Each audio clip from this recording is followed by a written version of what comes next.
പുണ്യവാസത്തിലെ വിശ്വാസികളുടെ ഖൽബിൽ മിന്നിത്തിളങ്ങുന്ന ഒരു പള്ളിയുണ്ട് കൊല്ലത്ത്. ജോനകപ്പുറം വലിയ പള്ളി. പഴയ പള്ളി കടലെടുത്തെങ്കിലും ബംഗോവലിയും ഖുറാൻ പാരായണവും മുഴങ്ങിക്കേൾക്കുന്ന പുതിയ പള്ളിയുടെ പരിസരത്ത് ഇസ്ലാമിക പ്രബോധനത്തിന്റെ അവശേഷിപ്പുകൾ ഇന്നുമുണ്ട്. നോമ്പുകാലത്ത് നിരവധി വിശ്വാസികളാണ് പള്ളി സന്ദർശിക്കാൻ ഇവിടേക്ക് എത്തുന്നത്.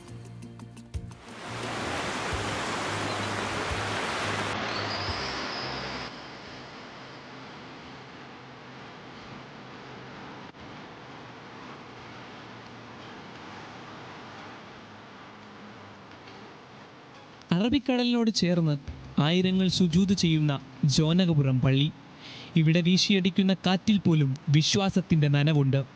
നൂറ്റാണ്ടുകൾക്ക് മുൻപ് ഇതേ അറബിക്കടലിലൂടെ മക്കയിൽ നിന്നും മദീനയിൽ നിന്നും കടൽ കടന്നെത്തിയ മാലിക് ദീനാറിൻ്റെ പാരമ്പര്യമുള്ള പുണ്യാത്മാക്കളുടെ ആഴമേറിയ വേരുകൾ പള്ളിയിലും പരിസരത്തും കാണാം.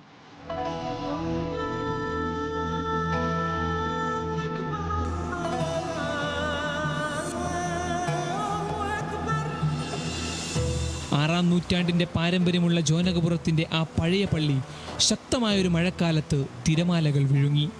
കടൽ കവർന്നത് മണ്ണും കല്ലുമായിരുന്നില്ല, ഒരു ജനതയുടെ ഹൃദയത്തുടിപ്പുകളായിരുന്നു. എല്ലാം കടലെടുത്തു എന്ന് പറയുമ്പോഴും ചില അവശേഷിപ്പുകൾ ഇപ്പോഴും ഇവിടെയുണ്ട്.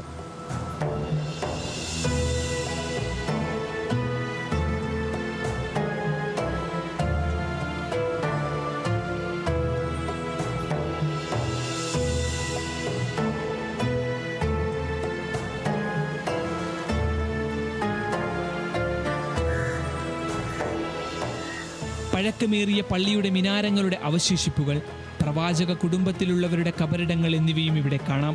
നോമ്പുകാലം ആരംഭിച്ചാൽ ഈ കബറിടങ്ങളിലേക്ക് പ്രാർത്ഥന നടത്താൻ നിരവധി വിശ്വാസികളാണ് എത്തിച്ചേരുന്നത്.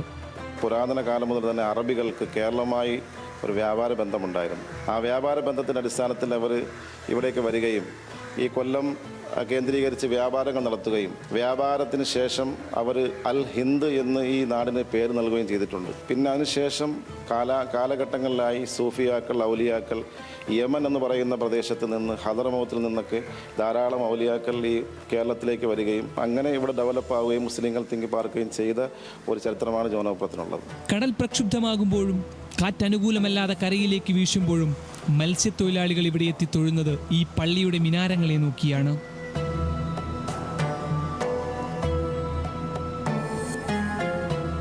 ന്യൂസ് മലയാളം, കൊല്ലം.